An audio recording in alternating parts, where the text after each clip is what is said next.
తెలంగాణలో నెలకొనున్న ఒక వ్యవసాయ సంక్షోభానికి సంబంధించి వ్యవసాయంలో ప్రస్తుతం ఉన్న గడ్డు పరిస్థితులకు సంబంధించి ఇంత తొందరగా మళ్ళీ మన ప్రభుత్వం పోయిన తర్వాత కేవలం 4 నెలల లోపలనే మళ్ళా మాట్లాడుకునే పరిస్థితి వస్తుందనే ఒక ఆలోచననే నిజంగా చెప్పాలంటే బాధాకరమైన పరిస్థితి.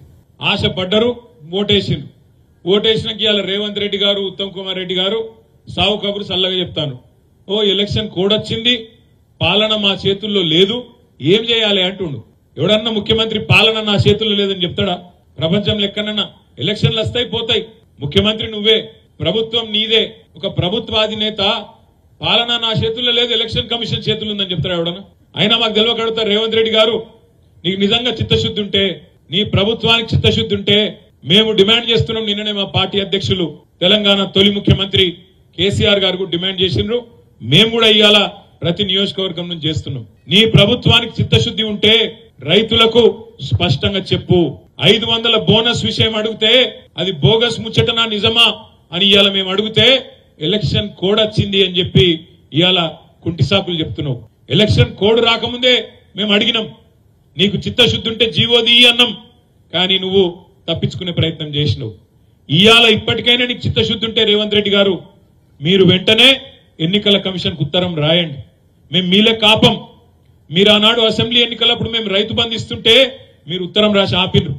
అయ్యో ఇప్పుడేస్తే కేసీఆర్ కోట్లు పడతాయి, ఇప్పుడు ఇయనియద్దు రైతు బంధు అని చెప్పి నీ పార్టీ ఆ రోజు ఎన్నికల కమిషన్ కు చెప్పి రైతు బంధును అడ్డుకున్నది. మేము నీలాగా తిర్రి పనులు చేయం, మీలాగా పిచ్చి పనులు చేయం.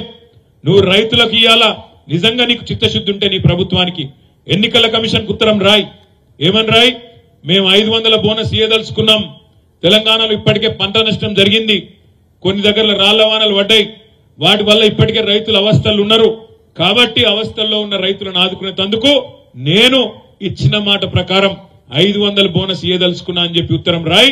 మేము కూడా నీకు అవసరమైతే నీ తరపున ఎన్నికల కమిషన్ కు బరాబర్ ఇయ్యాలి అని ఉత్తరం రాస్తాం. నీలాగా అడ్డుకోం. మాట్లాడితే మాత్రం మొగోనువైతే ఇది చేయి, మొగోనువైతే అది చేయి అంటాడు రేవంత్ రెడ్డి. నేను కూడా అడుగుతున్నా, నీ భాషలనే అడుగుతున్నా. మొగోనివే అయితే 2 లక్షల రుణమాఫీ చెయ్యి నువ్వు ఇచ్చిన మాట ప్రకారం అనే మాట డిమాండ్ చేస్తున్నా. మొగోనివైతే 500 బోనస్ ఇస్తాను కదా, ఇచ్చి చూపెట్టు దమ్ముంటే, అప్పుడు మొగోడు అని ఒప్పుకుంటాం. మొగోనివైతే మా ఆడబిడ్డలకు మాట ఇచ్చినావు, నెలకు 2500 ఇస్తా అని చెప్పినావు. మహాలక్ష్మి అన్నావు, 1,67,00,000 మంది ఆడబిడ్డలు ఎదురు చూస్తాను. మొగోనివైతే 2,500 రూపాయలు 1,67,00,000 మంది ఆడబిడ్డలకు ఇచ్చి చూపెట్టు. మొగోనివైతే ముసలోళ్ళు ఎదురు చూస్తున్నారు, ఒక ముసలవ్వకే ఇస్తావా?